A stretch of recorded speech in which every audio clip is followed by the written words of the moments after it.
Hey, young adult serve team, life group leaders, and host homes. It's good to be back with you. And this week, we're going to talk a little bit about Jeff's message from the past weekend and how to get ready for the summer ahead of us. Can't wait to tell you more about it. Let's check it out. Okay, friends, before we dig into the announcements you're going to share, because you know them pretty well, they've been pretty consistent for the last few weeks, we're going to talk a little bit about Jeff's message. I just want to give an encouragement and a challenge to you guys. So hopefully, maybe I can pay some dumb tax for you and save you from a mistake I've made a lot in my ministry. One of the common mistakes I can make is when leading people, I assume that they need to hear what I want to hear myself. As a person who's followed Jesus for a long time, I can skip over my need to rehear the gospel message, to hear that Christ died in my place, that he's the one who's given for freedom and for healing for us. And it's really easy for me to gloss over that, or to maybe take a week that talks about the gospel and try to make it more obscure and deep in some way. But really what I'm doing is I'm trying to satisfy my own boredom with the true message of the gospel. Now, is that boredom a holy thing? It is not. It's a very human thing. And maybe you feel it too. Maybe you've been following Jesus for a while, so you're tempted to spice things up, or really, I don't know, add more to the gospel message of John 3:16 that Jeff shared with us over the weekend.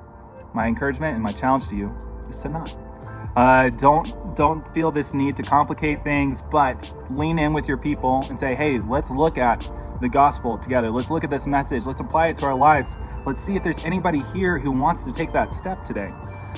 Just do the simple thing. Trust the simple gospel. It often is very, very rewarding when we do. I'm reminded of 2 Timothy, this book where Paul is writing to Timothy. And in the first chapter, he says, hey, guard the good deposit that was entrusted to you, and also entrust it to others. He's talking about, when he says good deposit, he's talking about the gospel message, the evangelion, this good news of what Jesus has done. And then in chapter 2, he again simplifies it and he says, hey, if we have died in Christ, we will also live with him. And if we endure, we will also reign with him in glory.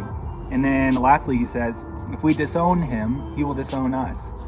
But if we are faithless, he remains faithful, for he cannot disown his own. That right there in a few verses in this beautiful piece of poetry is that's the gospel message. And right afterward, Paul says to Timothy, keep reminding your people of these things. The simple gospel. Christ in my place. Go through that this week with your life group and do not skip it. Do not treat it as the basics and just rush over it. Sit in it. Challenge people with it. These are great discussion questions. I think they're going to be really helpful for you guys. That's my challenge to you.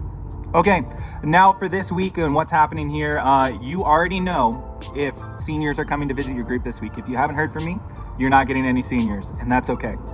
So we have some life groups being visited by high school seniors this week as they get a view of what it looks like before they jump into our ministry later this summer.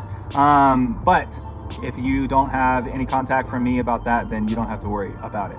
Okay, the second thing, May life group break is coming. That's going to be the last 3 weeks of May.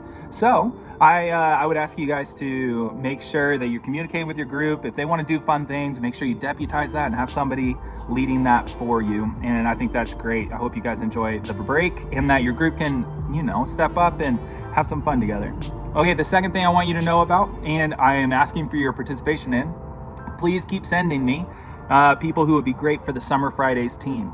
Especially males who would be great at just event planning and being fun and welcoming new people into our ministry. Summer Fridays is where we see the biggest growth actually of our ministry. So we'd like to have really equipped and capable people to keep our ministry full of life and also inviting people in so that when people come and visit, they've been welcomed and they don't just pass through.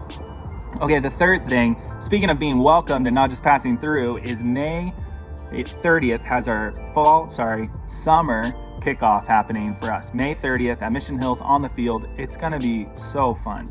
We're going to have street tacos. We're going to have the volleyball nets up. We're going to have pickleball going. Sports and Rec is going to have volleyball going beforehand. So you can come beforehand and tailgate, play pickleball, play volleyball. But we're starting our night at 7 p.m. to 9 out there on the field. Worship and everything is going to start at 8, but food, drinks, hanging out from 7 to 8.